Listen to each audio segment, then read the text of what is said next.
Today our focus will be on wholes and equal parts.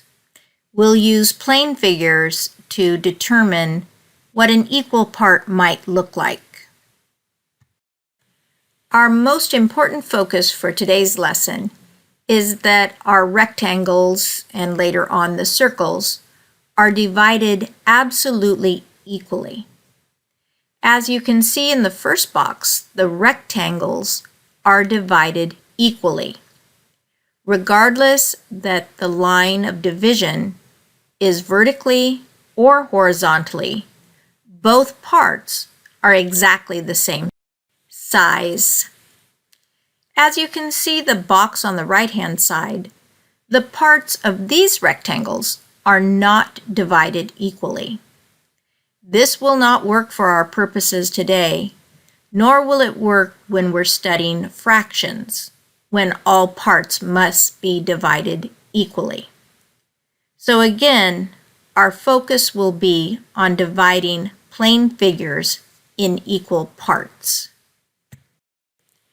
Continuing with our thought of equal parts, we often know that objects are divided in halves, but we also sometimes use thirds, in which this rectangle is divided into 3 parts, or fourths, and you can see that the rectangle now has 4 parts.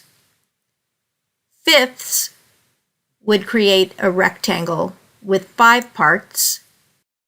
A rectangle that has 6 parts would be divided into sixths.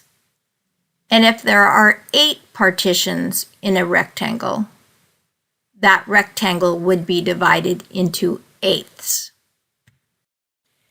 Regardless whether or not the figure is divided vertically or if the lines are horizontal, if the parts are equal, that provides a figure with equal parts.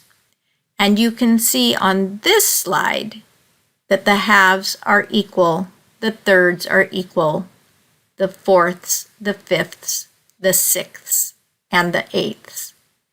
It does not matter what way the figure is divided. It is just most important that all the parts must be of equal size. This idea is true regardless of the plane shape that is being used to distribute the equal parts of a figure.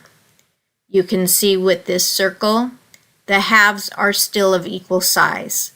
The thirds are equal, and likewise the fourths are equal. Again, and I keep stressing to you, the figures must have equal parts. Continuing with that same train of thought, this square is divided into fourths 4 different ways. The first figure is divided both vertically and horizontally to create 4 parts. The second upper right figure is divided horizontally into 4 equal parts.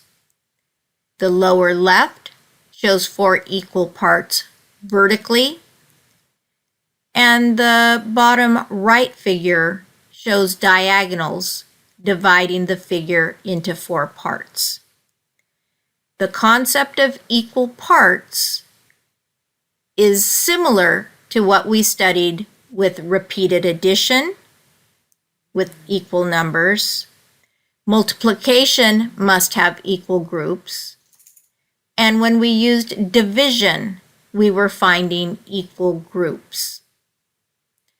So the most important aspect of today's lesson is finding now equal parts within a whole figure.